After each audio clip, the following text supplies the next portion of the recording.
Brittany's son Titus is at home recovering, and Brittany joins us now from the family's home in Plano, Texas. Thank you for joining us. How's your baby doing? How is Titus? He had a doctor's appointment last week, and they said everything looked great. He had a small little murmur, and he has an EKG next week. You said it took 3 trips to the hospital before they figured out what was going on with Titus.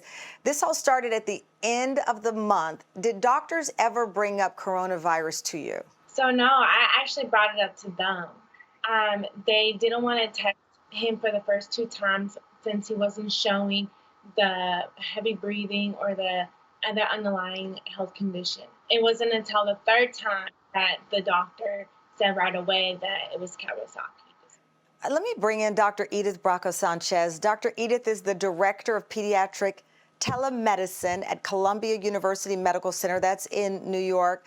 Dr. Edith, thank you so much for joining us. You know, I'm listening to the details of Titus's case. I've read about the cases in New York now, as I said, 15 different states here. Do you think these cases were already there and doctors are now just realizing they need to test? Why all of a sudden this swell in the numbers and the cases now in multiple states? Right, Tamron, it's good to be with you. These cases were first reported in Europe, and if you think about it, Europe had a wave of coronavirus before we did. So that, in a way, makes sense. Now, this illness is also different from traditional Kawasaki disease.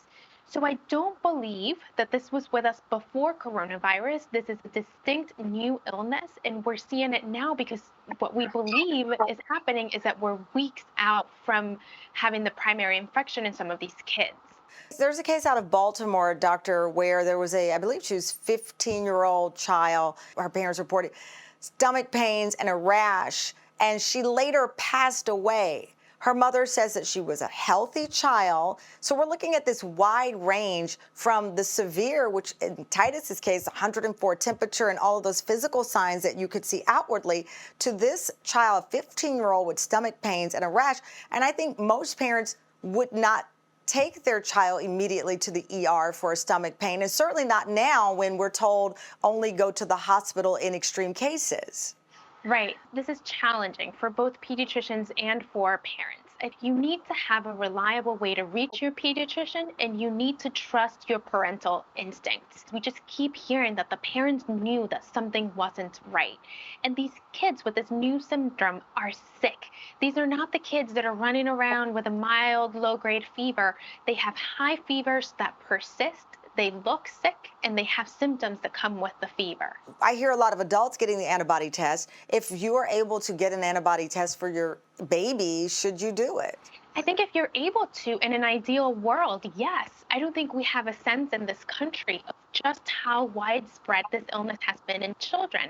And that is because the testing has prioritized adults who were ill, severely ill with the illness, understandably so. But I think as we ramp up our ability to test, we have to start testing children to have a true sense of what's going on here.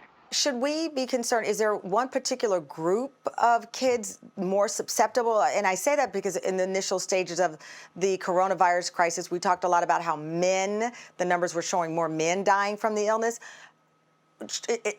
Are there certain groups of children who are showing signs of being more susceptible? The striking thing about the data is that there's nothing, Tamron, there's no underlying medical conditions to point to these children being more at risk. So we just have to be humble and realize that we still have so much to learn. Kids under 5, how do you get them to wear a mask? Should we be worried about it, that we have to go out with them without masks on? Under 2 years old, the American Academy of Pediatrics has said, please, no masks. It is a choking hazard. Over 2 years old, if you can get your child to understand that they have to keep it on and not continue to touch their face, try, but I think we have to understand that some kids will not, and then really practice that physical distancing and hand washing.